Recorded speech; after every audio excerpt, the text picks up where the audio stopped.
Bem, chegamos assim ao último efeito jurídico, como não podia deixar de ser, que é o efeito da extinção. Tá? A extinção de direito se dá na alienação, no exemplo do contrato de compra e venda, quando eu vendo o bem imóvel para minha irmã, para mim, alienante, né, vendedora do bem imóvel, se extingue direito de propriedade. Para ela, nasce o direito de propriedade, ou seja, adquire-se. Tá? No exemplo de compra e venda, portanto, nós já temos aqui 3 efeitos. O efeito da aquisição, o efeito da modificação subjetiva, porque se substitui o titular do direito de propriedade. Antes eu era a proprietária do bem imóvel e agora minha irmã é a proprietária, e também ocorre a extinção do direito, já que houve um ato de cessão onerosa, houve um ato de alienação. Para mim se extingue o direito de propriedade. Dá-se também o direito de propriedade com a renúncia, no exemplo de eu renunciar à possibilidade de obter alguma remuneração dos vídeos dessas minhas aulas que eu aqui disponibilizo gratuitamente neste canal do YouTube. Tá? Então, eu renuncio o direito de exercer, tá? Ou de obter uma remuneração econômica pela veiculação da minha imagem. Outro caso de extinção do direito que eu trouxe aqui para vocês é o caso do abandono, no exemplo do Instituto da Uso Capião, quando alguém deixa, pelo tempo previsto em lei, de exercer a propriedade, de realizar os atos que se coadunam com a propriedade do bem, ele, portanto, por abandono, extingue-se para ele o direito de propriedade, já que para o outro que exerceu mais pacificamente a posse do bem por determinado tempo estipulado na lei, vai ocorrer a aquisição do direito.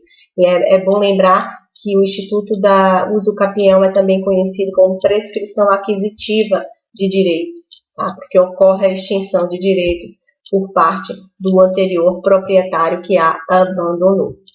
Outro caso de extinção de direitos dá-se com o falecimento. E óbvio que essa extinção de direitos ela só pode ocorrer no caso dos direitos personalíssimos.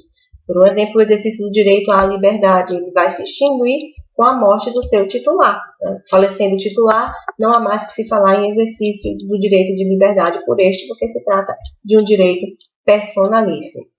Outro caso de extinção de direitos dá-se com a confusão. A confusão é quando se reúne no mesmo sujeito as figuras de credor e devedor.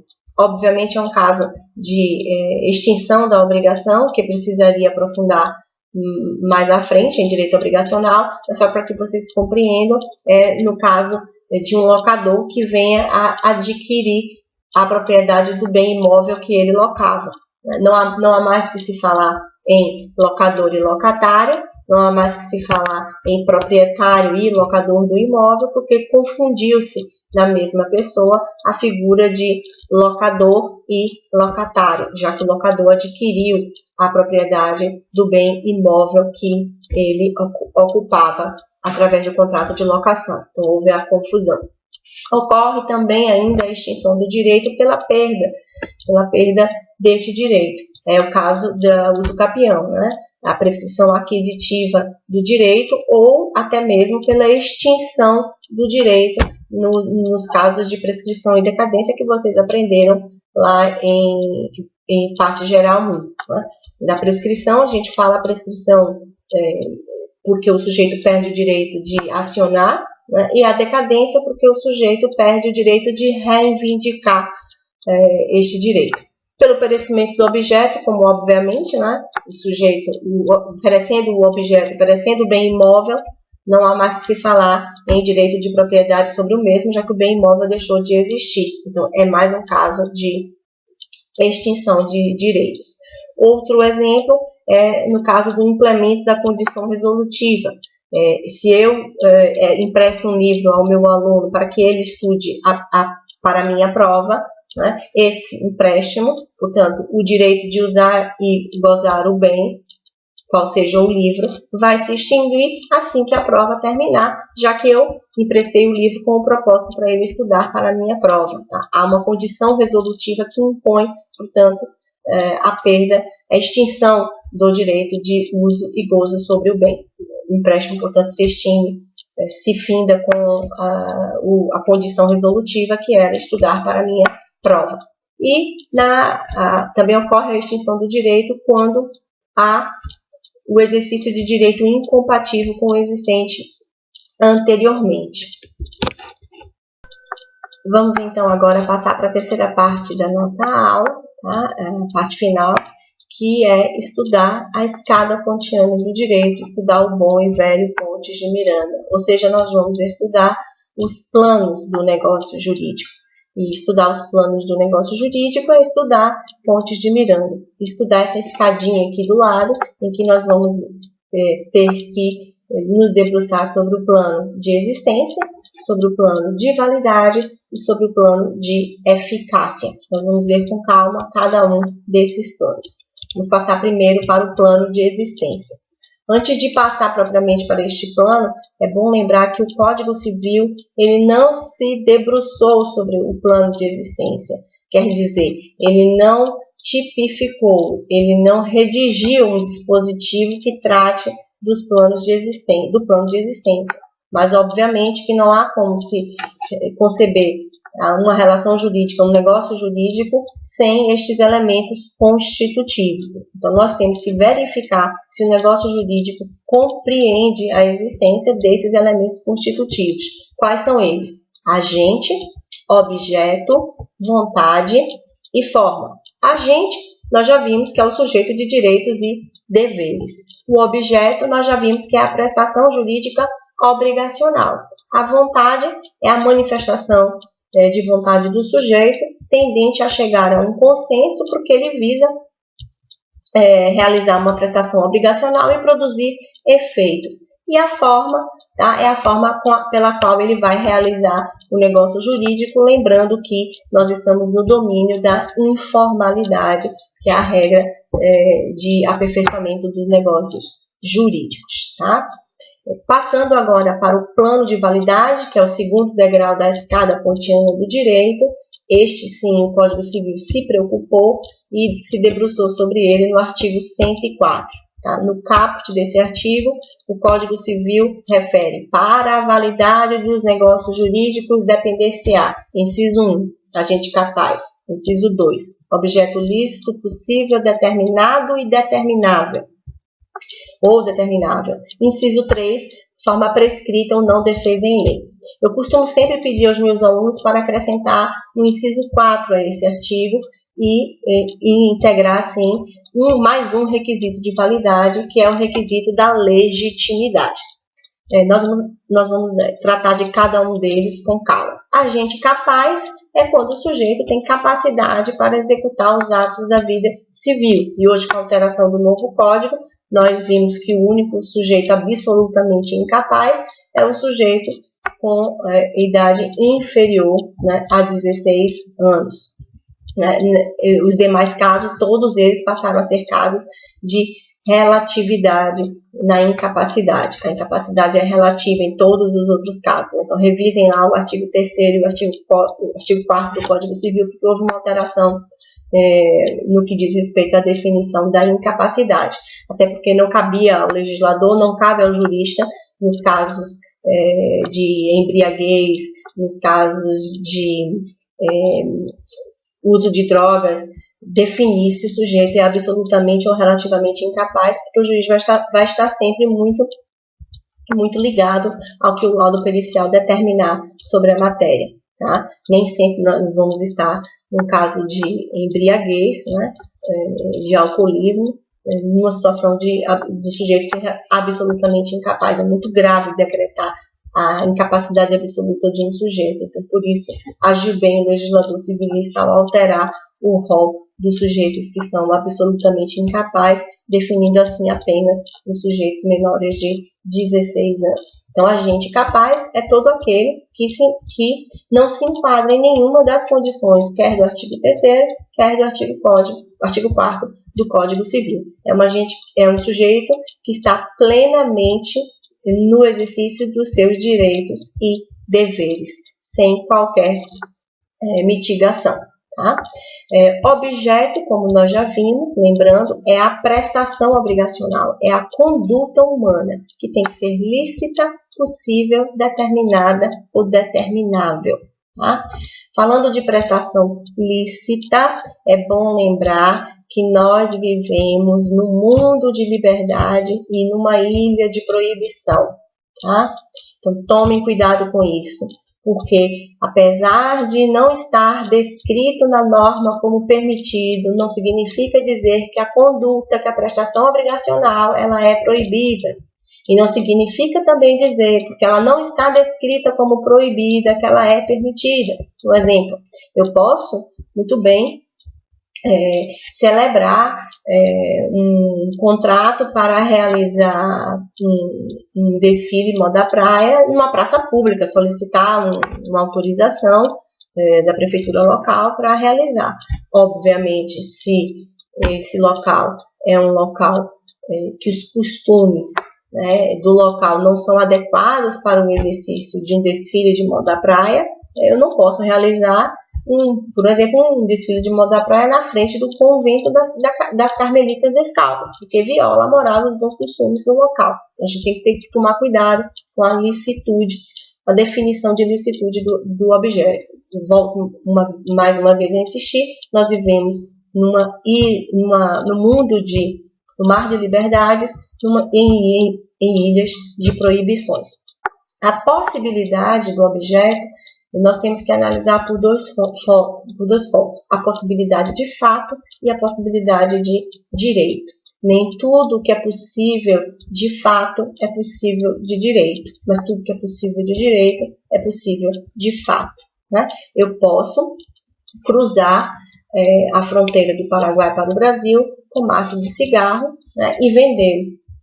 Obviamente eu posso, mas não há uma possibilidade jurídica na medida em que eu o faço violando as normas alfandegárias, em que eu não pago os impostos adequados para o efeito, ou até mesmo que eu violo alguma norma que proíbe o fluxo daquela mercadoria entre países. Tá? Outro exemplo, eu não posso vender passagens para o Sol, porque é impossível, de fato, vender passagem para o Sol. Então, o contrato de compra e venda de vender passagem para o Sol não é só impossível de fato, como também é impossível de direito. Mas nem sempre aquilo que é impossível de direito, no exemplo do passar com maços de cigarro pela fronteira do Paraguai para o Brasil, é impossível de direito, mas não é impossível de fato. Bem, o inciso 2 do artigo 104, ele é bem minucioso quando ele trata o objeto lícito, possível, determinado ou determinável. O que ele quer dizer com isso? O legislador quis dizer que ele não aceita uma prestação obrigacional que ela é indeterminada. Ela aceita que ela seja, de início, passível de determinação e que, a posteriori, ela seja determinada. No caso, que nós vamos ver mais aprofundadamente, nas espécies obrigacionais, na prestação obrigacional de dar coisa incerta. Ela não está definida quanto à sua quantidade, mas pelo menos quanto ao gênero e quanto à quantidade, ela está definida, tomando nota de que há uma exceção no que diz respeito aos contratos aleatórios, que neste nem sequer a quantidade ela está definida, apenas o gênero da coisa. Então, o Código Civil, nesse inciso 2, tomou cuidado e lembrou que é possível se realizar negócio jurídico com uma prestação obrigacional incerta. Por isso é que é possível se estabelecer que ela fique passível de determinação. Indeterminada, jamais. Eu tenho que determinar pelo menos o gênero. Tá? O último inciso, né, definido no artigo 104, é o da forma prescrita ou não defesa em lei. Veja que aqui o legislador tomou cuidado em dizer que só se vai exigir forma quando a forma estiver definida em lei. Mas, não estando ela definida em lei, eu estou no tempo da liberdade. Todavia, mesmo estando no momento da liberdade, se essa forma ela é uma forma proibida, eu não posso utilizar essa forma, tá? Porque ela é uma forma que não está permitida em lei. A palavra defesa é proibida em lei. Ou eu uso a forma que está prescrita, ou eu não posso usar a forma que está proibida. Eu posso usar outra forma? Se o legislador não fixar a forma, posso. Aliás, essa é a regra, né? O artigo 107 garante isso. O artigo 425 repete a mesma coisa. Tá? Eu posso utilizar forma qualquer, desde que ela não seja uma forma proibida em lei e desde que o legislador não exija uma forma prescrita na lei. Se o legislador estabelecer uma forma prescrita, eu devo seguir essa forma prescrita. No exemplo do artigo 108, em que ele exige forma prescrita. E agora, o inciso que eu mandei vocês acrescentarem no artigo 104, que é o inciso da legitimidade. Tá? Esse inciso da legitimidade, ele não está previsto no artigo 104, mas eu mando adicionar, porque ele é uma situação que pode se conceber como um requisito de validade em alguns contratos. A exemplo do contrato de direito que incide sobre direitos reais, sobre transferência de direitos reais sobre bens imóveis. Tá? Nesses casos, é preciso não é suficiente apenas que o sujeito seja agente capaz. Não é suficiente que ele tenha capacidade para a prática dos atos civis. É preciso que ele tenha algo mais, o que a gente chama de legitimidade. Esse instituto da legitimidade, ele vem do próprio Código de Processo Civil, das normas processuais, em que trata da legitimatio ad causa, da legitimidade para a causa. Tá? E essa legitimidade aqui é a legitimidade para a prática negocial. No caso dos contratos sobre bens imóveis, em que um dos sujeitos ele é casado, no caso do comprador, ele precisa da anuência da sua consorte, da sua esposa, para a venda do bem imóvel e vice-versa, Sendo ela a titular, também ela precisa da anuência do seu consorte. É o que a gente chama de outorga uxória ou outorga marital, tá? Porque em direito não é suficiente dar o atestado de que eu tenho boa fé e de que eu sou honesto. É muito mais importante dar a aparência de honestidade. E a exigência da legitimidade aqui vem para isso. Vem para demonstrar essa aparência de legitimidade.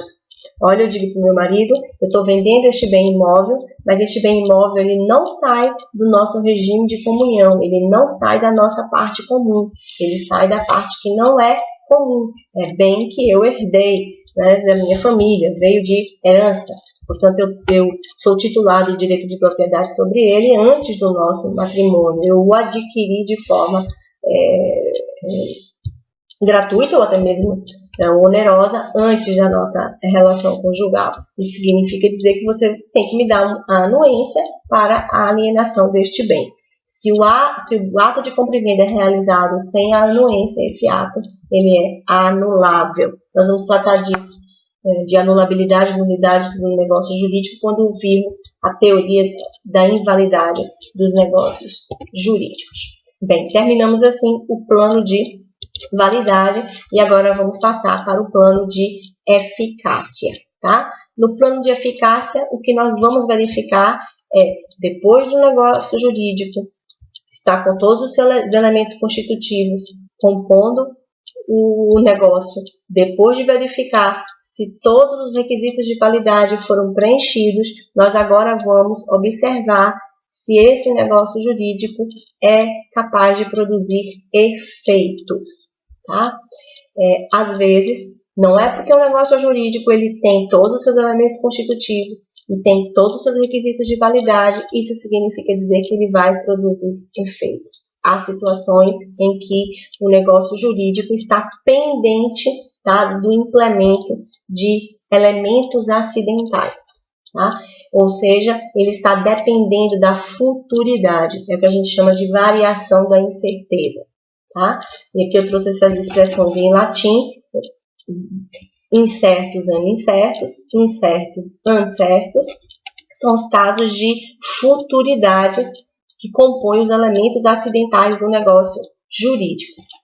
Eu sempre exijo futuridade, tá?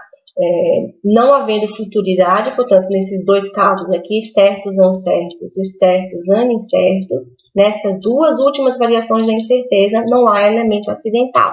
Então, não há que se falar em futuridade, em suspensão ou resolução do efeito do negócio jurídico por conta da inexistência da futuridade. Então, a gente aqui, nesses casos, a gente não fala do elemento da futuridade. Então, eu preciso ter futuridade para ter elemento acidental. E quais são esses elementos acidentais? Condição, termo e encargo. A condição, a gente encontra descrita lá no artigo 121 do Código Civil, e ela pode se dar de duas formas, ou suspensiva ou resolutiva. A condição é um evento futuro e incerto, ou que suspende a eficácia do negócio jurídico, ou seja, o negócio jurídico fica sobrestado, não vai produzir os seus efeitos, ou resolve os efeitos desse negócio jurídico, ou seja, o negócio jurídico deixa de produzir efeitos porque o implemento daquela condição ocorreu. Vamos lá, exemplos para ficar mais fácil. Na condição suspensiva, eu digo para minha filha, filha, eu só vou te doar um carro no dia em que você passar no vestibular. O evento é futuro e incerto. Por quê? Eu não sei quando ela vai passar no vestibular e nem sei se ela vai passar no vestibular. Então, o contrato, a doação, né, o negócio jurídico da doação está suspenso até que ocorra o implemento desse evento futuro incerto. Enquanto não ocorrer o evento desse implemento futuro incerto, dessa condição suspensiva, o negócio jurídico, apesar de aperfeiçoado, ele fica sobrestado, ele suspende a produção de seus efeitos. A doação, eu só serei obrigada a doar quando ela passar no vestibular. Ou no exemplo da condição resolutiva, no caso que eu dei há pouco, do empréstimo do livro para o meu aluno para ele estudar para a minha prova. Né? O contrato de comodato, que é um empréstimo gratuito, ele ocorre até o dia da minha prova. Passada a minha prova, os efeitos desse contrato de empréstimo, quais sejam a transferência para o meu aluno do direito de usar e gozar do bem, né, se encerra quando ocorre a prova. Porque naquele dia ele não mais vai usar o livro para estudar para a minha prova. Tá? Então, resolve-se, deixa de produzir efeitos. O segundo elemento acidental é o termo. O termo, gente, aqui é tempo. Tá? E aí, tempo, a gente tem tempo inicial, dies aquo, em latim, tempo final, dies adquem. Tá? O tempo inicial, tá? Enquanto não se chegar ao tempo inicial do bem, nós estamos diante de um caso, né, de não produção de efeitos, porque o tempo não começou. E se o tempo chega ao seu final, é porque eu estou numa situação de resolução, ou seja, de encerramento de produção de efeitos. Vamos lá, exemplo para ficar mais fácil. Tá? Eu realizo um contrato de locação para se iniciar no próximo verão. Então, enquanto não chegar o próximo verão, ou no dia 2 de fevereiro, no carnaval, esse contrato de locação não se encerra. Mas, encerrado a temporada de verão, encerrado o carnaval, o período do carnaval, o tempo final, se encerra os efeitos desse negócio jurídico. Eu realizo agora o negócio jurídico no dia de hoje, em novembro, mas ele só vai produzir efeitos quando chegar no carnaval, quando chegar no início da temporada do verão. E se encerra quando? Encerrado o carnaval ou quando encerrada a temporada do verão. Tá? O terceiro elemento acidental que eu trouxe aqui para vocês é o do encargo ou modo. Gente, encargo é ônus na liberalidade do agente. Regra geral, o encargo ele não suspende a aquisição do direito. Não há efeito suspensivo, mas se eu estabelecer o encargo como condição, enquanto não cumprido o encargo, tá, o efeito do negócio jurídico não se produz. Tá? No exemplo em que eu dou uma fazenda para alguém, para um aluno meu, desde que ele construa uma escola para as crianças carentes da região. Enquanto se eu estabelecer essa condição da construção da escola como condição, enquanto ele não construir a escola, não se produz o efeito da doação. Tá? Agora, se eu não estabelecer esse encargo como doação, ou seja, eu dou uma fazenda, mas ele vai ter que construir uma escola. Tá? O fato de construir uma escola é resolutivo, ou seja, se encerra o encargo, ele cumpre e a transferência da propriedade deve se dar porque o encargo foi cumprido.